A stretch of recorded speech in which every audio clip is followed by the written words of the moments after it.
Welcome back to RG Security Team. Today we will see how to make a portable multi-purpose hacking device using the ESP32 device. We will talk about Ghost ESP project. It can be used in several ESP32 model devices. It provides several features for Wi-Fi and Bluetooth attacks, such as Wi-Fi Deauth, Evil Portal, Beacon Spam, etc. This firmware supports these ESP32 models. If you have any of these model devices, you can use GhostESP there. I have this ESP32 WROOM32U model device.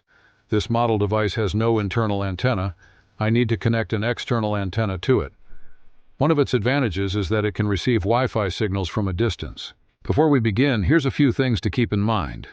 This video is intended for educational and ethical cybersecurity awareness purposes only. All demonstrations are conducted in a controlled lab environment or on networks I own or have permission to test. Using these techniques on unauthorized networks is illegal in many countries and can result in serious legal consequences. So please don't misuse this. So let's start.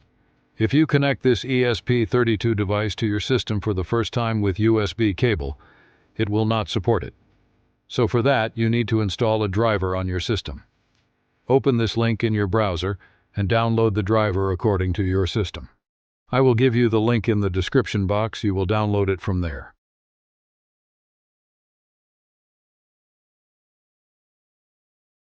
I have already downloaded it.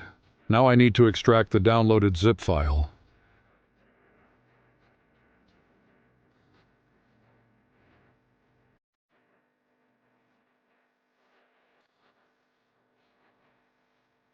Now press the Windows + X button and open the device manager from here.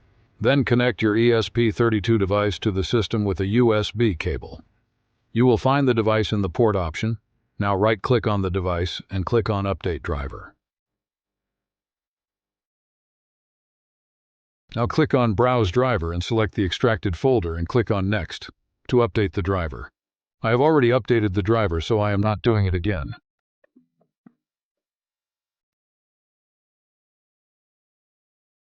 Now we can install GhostESP by following few steps.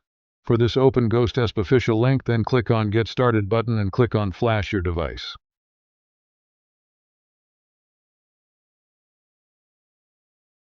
Now here select the variant according to your device model.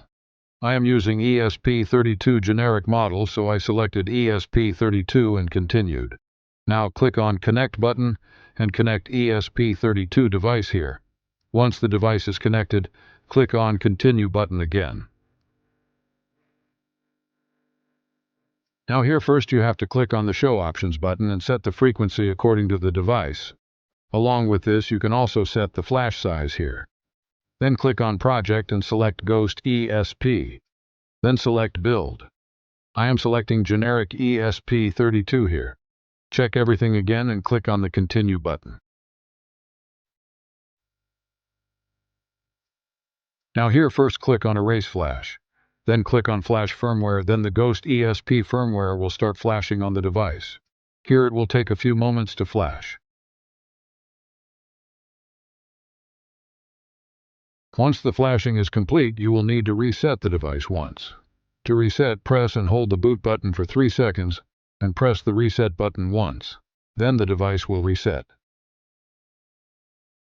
Now you can use it by connecting it to the serial console or to the GhostESP access point. First, we will use it by connecting its Wi-Fi access point. For this, first open Wi-Fi, then you will see a network called GhostNet. Connect to it. Its password is GhostNet.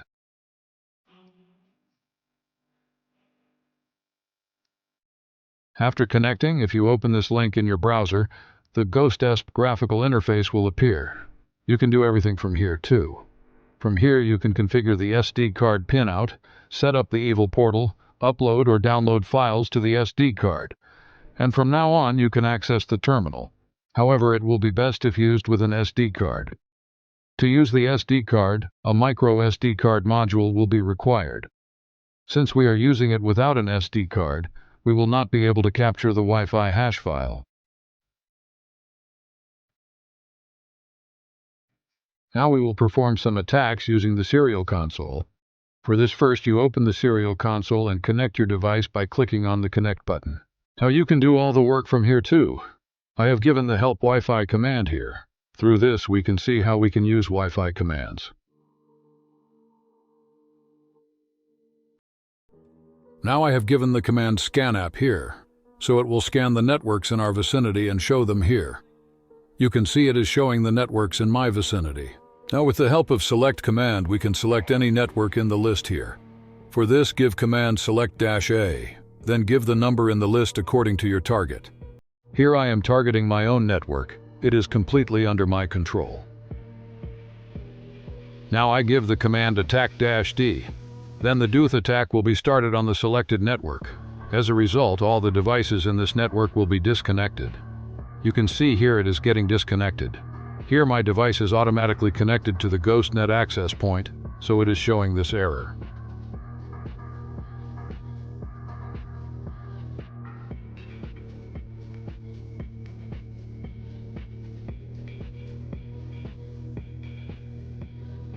To stop the attack, enter the command stop Deauth. Then the Deauth will be stopped.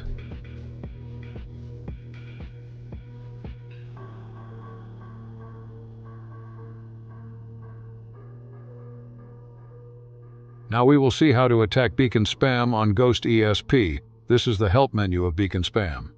From here you can check all the help of this spam. Now I will spam random beacon. For this I have given the command beacon spam-R. Now it will create many random fake networks, due to which the victim can be easily confused.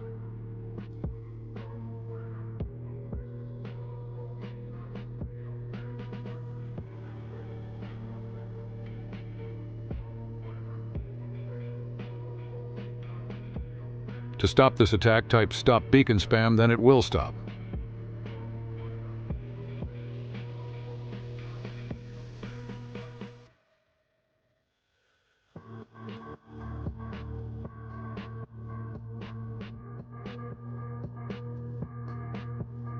Now let's see how to attack Evil Portal. For this, first we will look at its help menu. I have given the command help portal here, and its help opens here. We can see here how this attack is initiated here. We are not using SD card here, so we need to give the source code of our HTML here.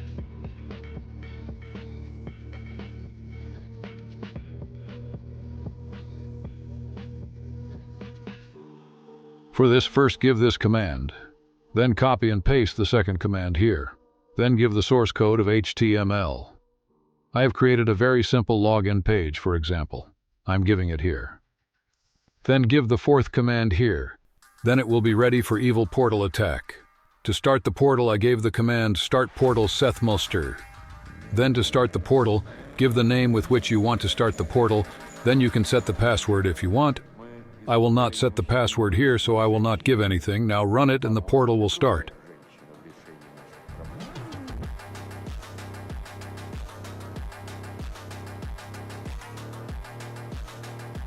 You can see that the portal we created is activated here. If we connect it now, it will redirect to our portal page. If the victim enters his password here, it will be captured.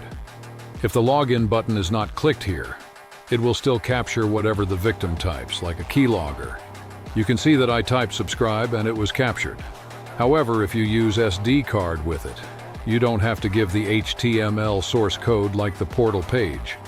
Just give the path to the HTML file directly. If you want to know how to use SD card here, then complete 100 likes on this video. I will show you its complete setup in the next video.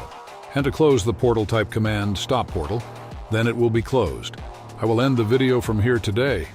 Let me know how you liked the video by commenting, and if you are interested in ethical hacking cybersecurity, then subscribe to our channel and stay with us. See you in the next video. Thanks.